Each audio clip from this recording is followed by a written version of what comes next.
جو لکھتا ہوں میں نعتِ شافعِ محشر کیے یاور۔ اللہ کی سرتاب قدم شان ہے یہ، انسان ہی انسان وہ انسان ہے یہ۔ قرآن تو ایمان بتاتا ہے انہیں، اور ایمان یہ کہتا ہے میری جان ہے یہ۔ اس عظیم بارگاہ میں ہم آج خراج عقیدت پیش کرنے کے لیے حاضر ہیں، جس کو امام عشق و محبت نے یوں اپنے الفاظ میں کہا تھا: سب سے اعلیٰ و اولا ہمارا نبی، سب سے بالا و والا ہمارا نبی، سارے اونچوں میں اونچا سمجھیے جسے، ہے اس اونچے سے اونچا ہمارا نبی، سارے اچھوں سے اچھا سمجھیے جسے، ہے اس اچھے سے اچھا ہمارا نبی۔ اسی لیے آج نہایت ہی ادب و احترام کی محفل ہے۔ ہمارا عقیدہ تو یہ ہے، وہ نام پاک آتے ہی بے اختیار ہمارے انگوٹھے لبوں تک چلے جاتے ہیں، اور چوم کر کے ان کو ہم آنکھوں سے لگا لیتے ہیں، صرف اس بنیاد پر کہ اس نام میں اتنی مٹھاس ہے کہ بار بار چومنے کو دل کرتا ہے۔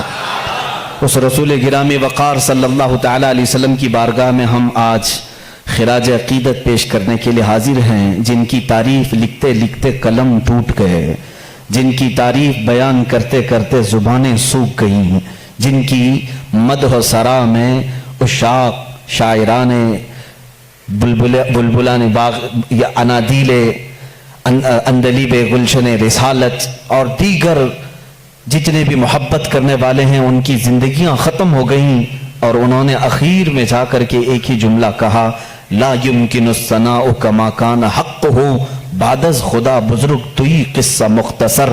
کہا تمہاری تعریف تو کسی بشر کے حق میں ہو ہی نہیں سکتی، کوئی بشر کیا تمہاری تعریف کرے، تمہاری ثنا کا حق ادا کوئی نہیں کر سکتا۔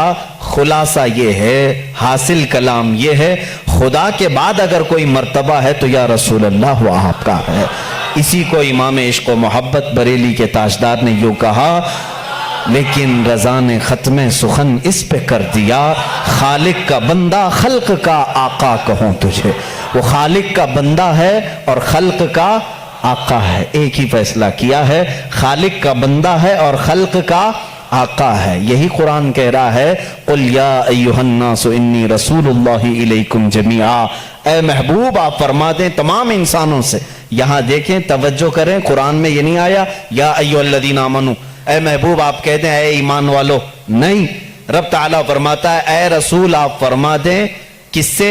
اے انسانوں، جس کے اندر بھی انسانیت ہوگی اس کو رسول بلا رہے ہیں، کیا کہہ کر کے؟ اے انسانوں انی رسول اللہ علیکم، میں تم سب کی طرف رسول بن کر کے آیا ہوں۔ اس میں ہندو بھی ہیں، سکھ بھی ہیں، عیسائی بھی ہیں، سارے مذاہب کے لوگ ہیں۔ اگر انسان ہیں تو ان کو خطاب ہے میرے رسول کا، وہ سب کے رسول بن کر کے آئے۔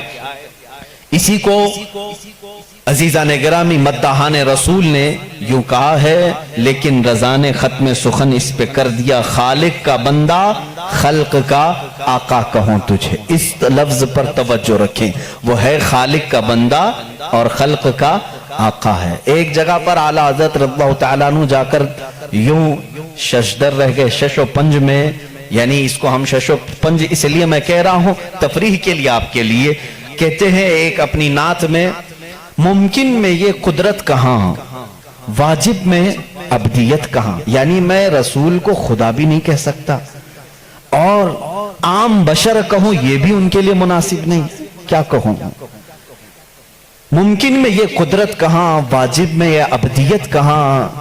حیرت نے جھنجھلا کر کہا یہ بھی نہیں وہ بھی نہیں، اس کے بیچ میں ہے، عام بشر بھی نہیں ہے اور یہ خدا بھی نہیں ہے۔ ہاں وہی جس میں آپ نے کہا خالق کا بندہ خلق کا آقا کہوں تو۔ اس لفظ پر توجہ رکھیں، ہم اپنی بحث کو آج آگے بڑھاتے ہیں۔ عزیزان گرامی، رسول محمد عربی صلی اللہ تعالیٰ علیہ وسلم جن کے آنے کا زمانہ بہت آخر میں ہے، لیکن وہی اصل کائنات ہے۔ زمانہ ان کے بعثت کا اخیر میں ہے، لیکن وہی اصل کائنات ہے۔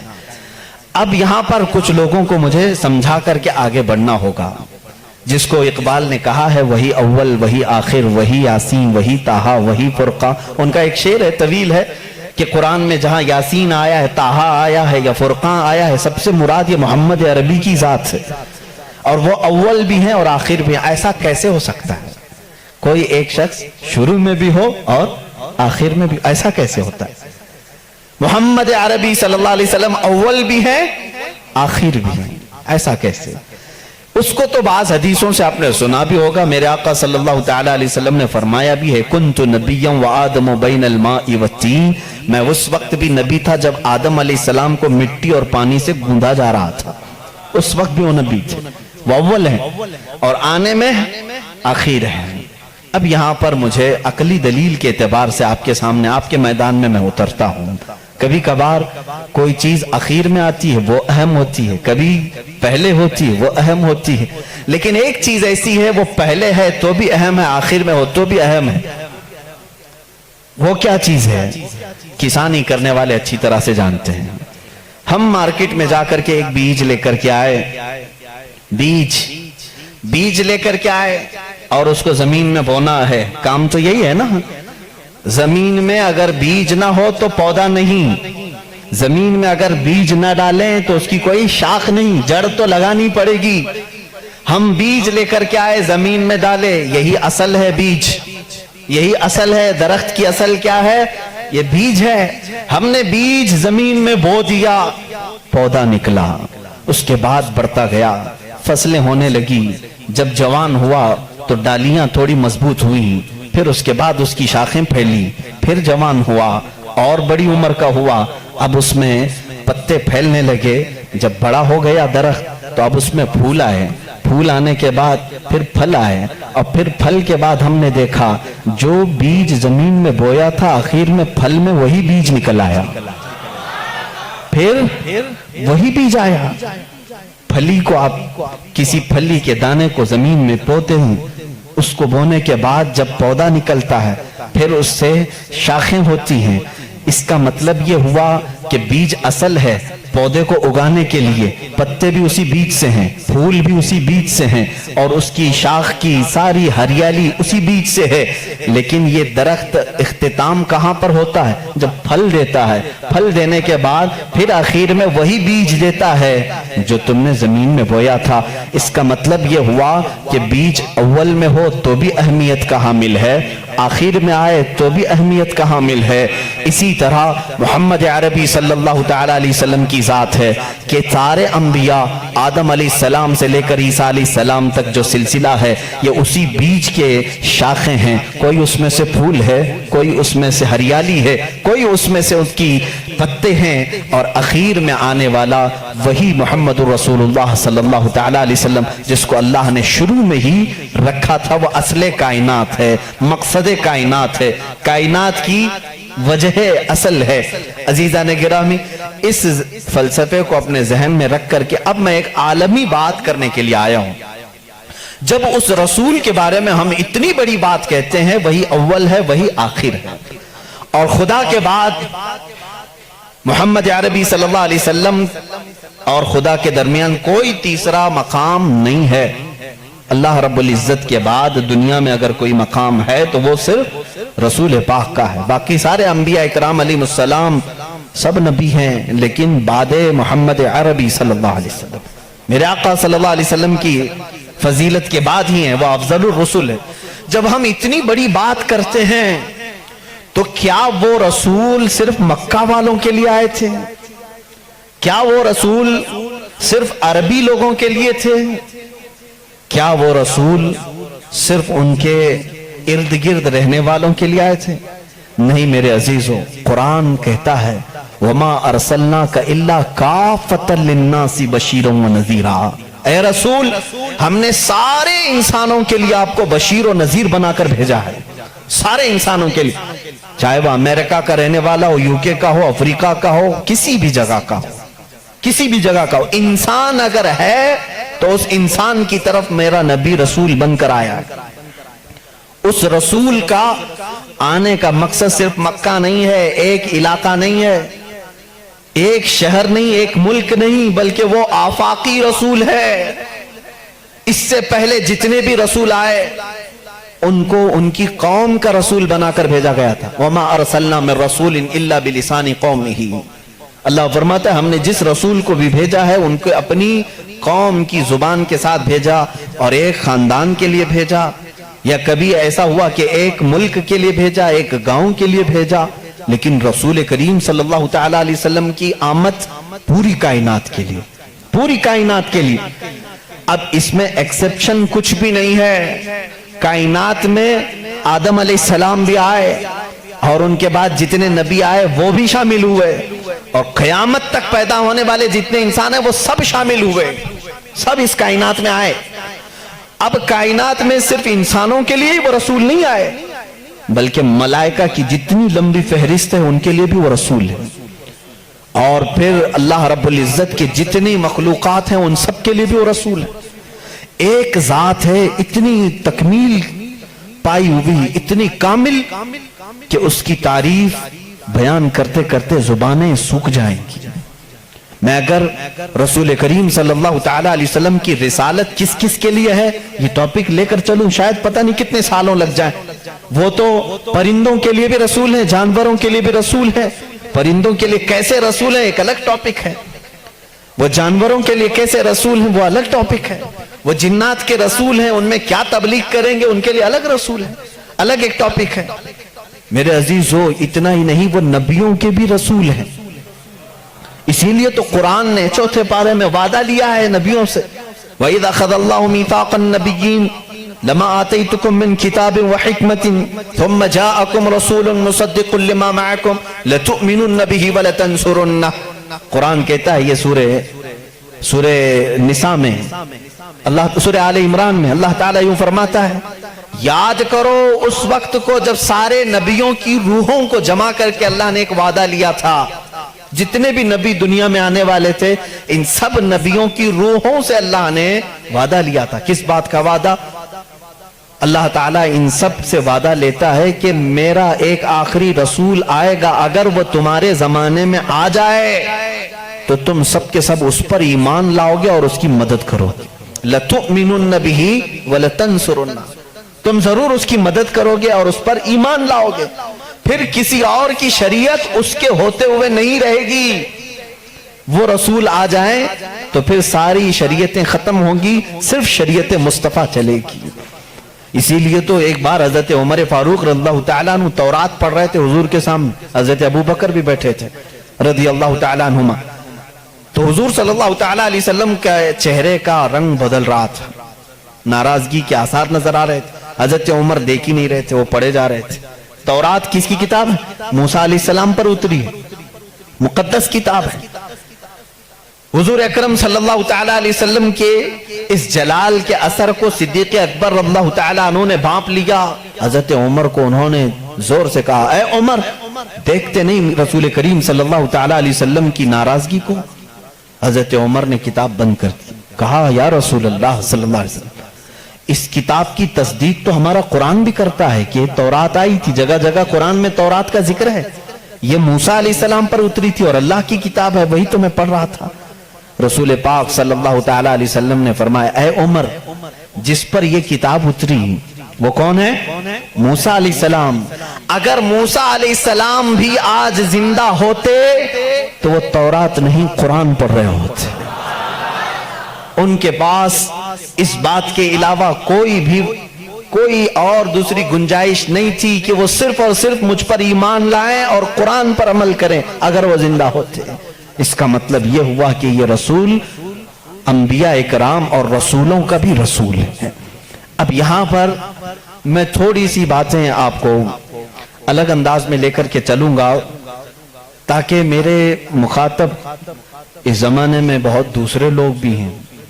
الحمدللہ ایک مسلمان اپنے نبی کونین صلی اللہ تعالیٰ علیہ وسلم کے متعلق جان فدا کرنے کی بات کرتا ہے. یقیناً میں اگر کہوں محمد صلی اللہ تعالیٰ علیہ وسلم, میں نے کسی سے کہا نہیں کہ چوم لو, لیکن ہمارا دل کہتا ہے کہ وہ جب نام آئے تو ہم چوم لیتے ہیں. اتنا بھی عقیدہ ہمارے پاس ہے. اس رسول کریم صلی اللہ علیہ وسلم کی تعریف و توصیف ہم اپنے جو مجموع میں کرتے ہیں یہ صرف برکت کے لیے کرتے ہیں. آج میں